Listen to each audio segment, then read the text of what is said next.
Hello there, folks. While Matthew and Candy each pursue their own illogical conspiracy trails, I thought it might be fun to look at some of their so-called evidence of gang stalking. Apparently the network is quite diabolical.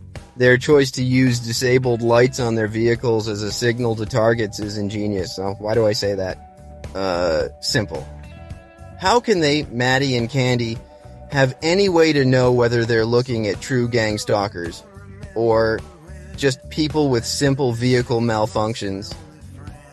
If we assume there really is a network, which there obviously is not, but for the sake of argument, let's play along. They've invented a way to let average malfunctions on random vehicles turn into a worldwide conspiracy that most people don't even know they are in on. Think of it. Matthew drives a car, it has lights with finite lifespans, and there's a very good chance one or more will go out, which means he'll be a so-called innocent victim, made to look like a gang stalker.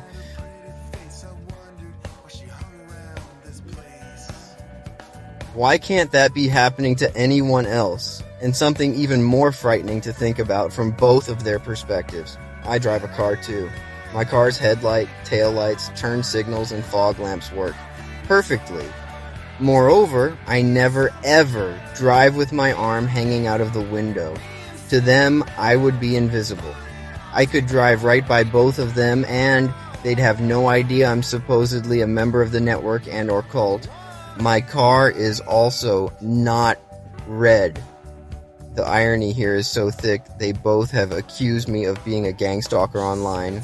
And by their own criteria, they'd be unable to identify me in public.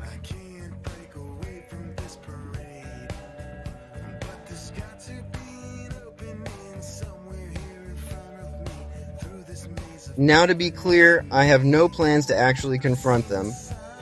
It would be rather pointless. They're both so locked in on their victim narratives, they'd just cite it as proof they were right. Plus, they're both many days away by car and I have shit to do at home. However, what this means for them is quite simple. Just because they see what they perceive to be a stalker doesn't make it true. It could be an innocent victim of the evil plan.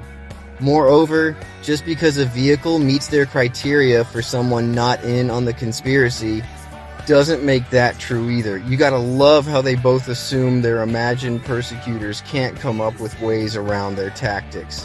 It always seems like the conspiracy is at least as dumb as the person coming up with it.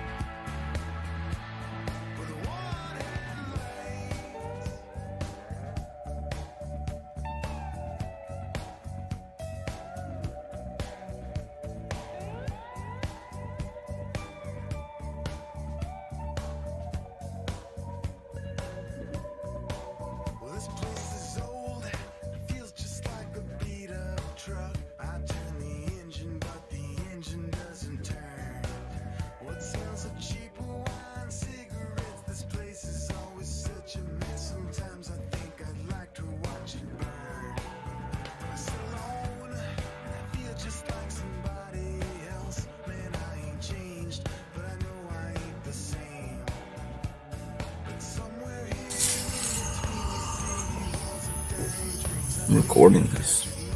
I don't know why, but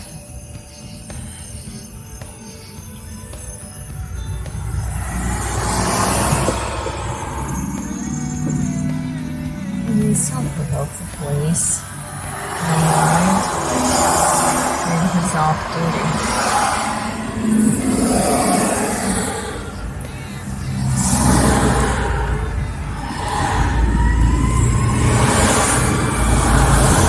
Fire truck. So now you're off your app, right? It's 10:02 p.m. at night. They had a car on the SUV on the other side. They had the police right there. How come the police didn't go and pull that perp over for one fog light out? I mean, people get citations and tickets for equipment violation, you know, but not the gang stalking, illegal cult criminal animals.